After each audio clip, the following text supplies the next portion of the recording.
Hello and welcome into the Allison and Sports Podcast. I'm your host, Alex Pitichelli, and I'm joined by my colleague, Raman Edmond, and our guest for today, Marc Horine.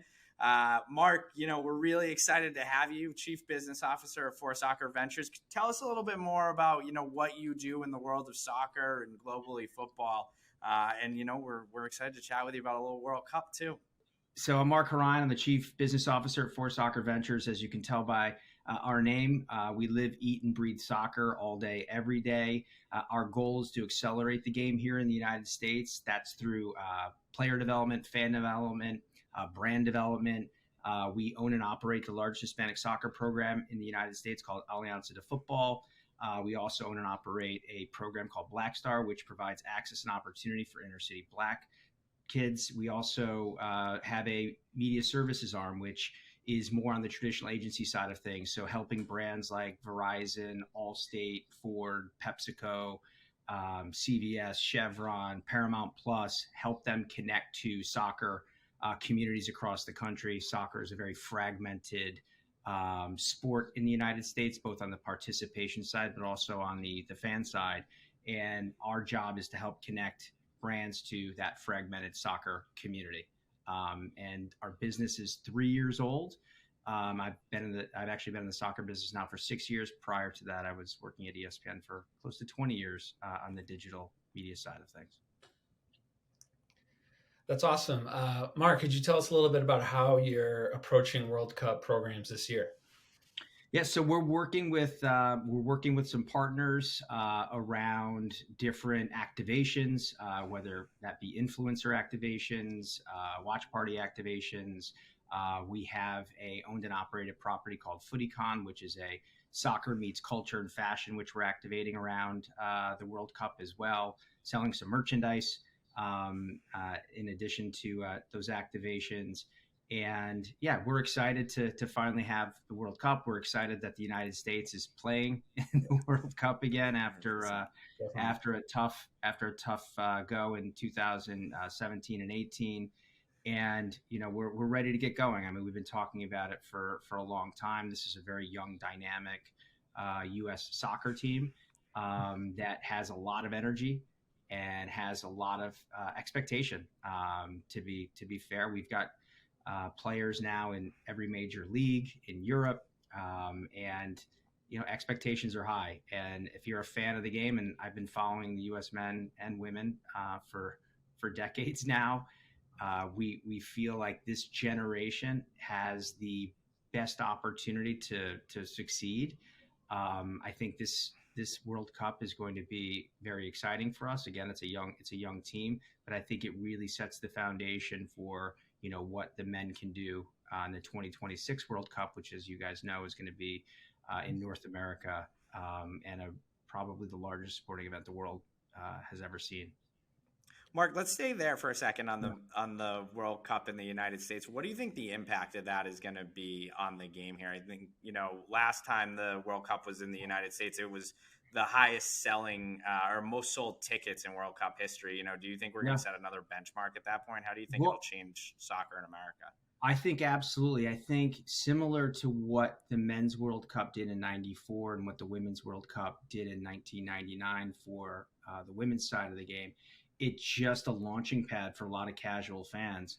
We talk about it with brands. The World Cup is a celebration for the sport around the world, but really it's a galvanizing, organizing principle here in the United States for casual fans to get together.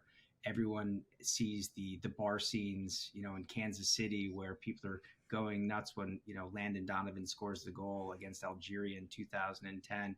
So it's one of those moments where we, as a country and a sporting community, really rally around the team, get together. And there's no better example of that than, what our women have been able to accomplish, winning back-to-back World Cups, and, being the most popular sports team in the United States. Right. So it's going to be an awesome opportunity to showcase our talent, and what's possible here in the United States from at least on the men's side. And the women's side, it's pretty clear we're good at the game. 100%. Yeah, Mark, you mentioned brands and the World Cup. Given that this World Cup has a backdrop of social issues in Qatar, are you seeing any effect from this on brands and their marketing decisions for this World Cup? Yeah, I think the thing that is most striking to me and in talking to brands and people around the industry is just the lack of hype, right?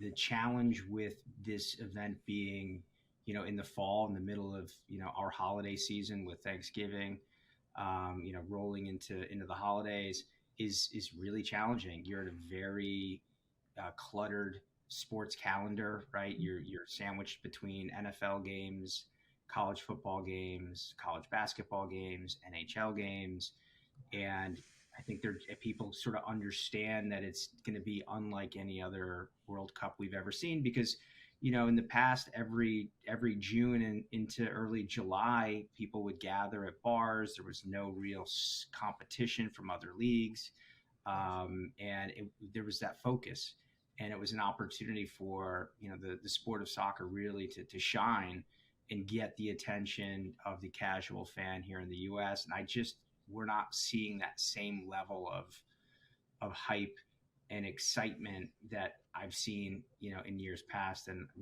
I go back to, I was fortunate to go to the 94 World Cup. I remember watching the 90 World Cup in Italy, and there's just that lack of excitement. I'm hopeful that it's going to pick up here over the next couple of weeks. Mm-hmm. I think you have a challenge in sort of the technical and playing side of the game with, a lot of players that will be on the field in Qatar or playing at top leagues around the world, and there's injury concerns. Sadio Mane, who plays for Senegal, was just announced that he will not be at the World Cup, which is, I think, really frustrating and challenging for a lot of players. So, human rights issues aside, and sort of the corruption and the way that this World Cup has sort of come together, I think the playing side is challenging. But when we step on the field against Wales in a couple of weeks, it's going to be an awesome experience to watch our team play against the top Wales side. So, yeah, it's a long-winded way of saying it's just there's not as much energy that I've seen being around brands in the World Cup for so long. No, it's okay. I'd actually like it if you dive into that a little bit more. About the calendar, the time of year, not being in the summer, being during the holidays. Does that do you see that impacting the growth of the game? It's going to be challenging. I think everyone's sort of aware of that challenge. I think the broadcasters are aware. Everyone's excited. It's going to be on Fox and Telemundo, and we'll probably get that Telemundo moment where someone scores an unbelievable goal, and we'll get the goal. You guys know I'm not going to do it. I'm not going to do it and embarrass myself. Oh, come on, give us the impression.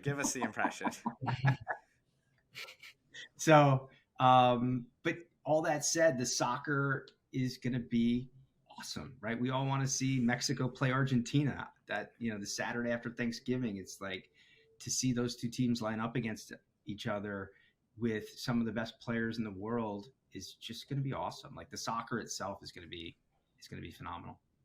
And, it might be everyone's last opportunity to watch Leo Messi play on this stage as he looks to the next phase of his career. This will be his final World Cup, probably transitioning over to Major League Soccer. So I think, Mark, that really speaks to your point, right? Like there is a lot of great stuff that can happen on the field. And, I myself wonder, we are going to be sitting with our families and, there's oftentimes we're sitting on the couch flipping channels. Could that potentially be a draw for families sitting together? It might just be a different World Cup viewing experience. Maybe you're not going to a bar. Maybe this year sitting on the couch with your family and you put it on and you start to see some family bonds that are developed over this World Cup heading into what will probably be an exciting one in the United States. I think it's a really good point, Alex. I think soccer is a family sort of community gathering event where people get together, eat, and drink and laugh and cry. And I think that Friday when we play against England is going to be, I think for me at least, I'm going to be sitting around with my 14-year-old son. He remembers the Russia World Cup. He clearly remembers the Women's World Cup in 19. But this will probably be the first one where we really get to experience it together and watch it together. And on Black Friday, when there's not a lot of other sports going on, I think, at least from my own experience, it's going to be pretty awesome to have that with him. And I think that will sort of translate to people all over the country getting together and having Thanksgiving leftovers, drinking beer and wine, and enjoying a day of soccer. So yeah, I think I'm hopeful that that's going to be the case. Yes. It's going to be a change when we're eating our leftover cranberry turkey sandwiches, watching soccer and not watching football. Awesome. Well, Marc, it's been a pleasure having you on the show today. And Raman, thank you as well. Enjoy the tournament, and we're excited to see who comes out on top in December. Go US. Thanks, guys. Allison in Sports is grounded in an earned first media relations approach that leverages deep relationships and works collaboratively with brands' existing marketing operations to drive communications value from existing and planned sports sponsorships, athlete and celebrity endorsements, and other marketing relationships. Our regular podcasts cover the world of sports through the lens of marketing and brand engagement. Thanks for watching.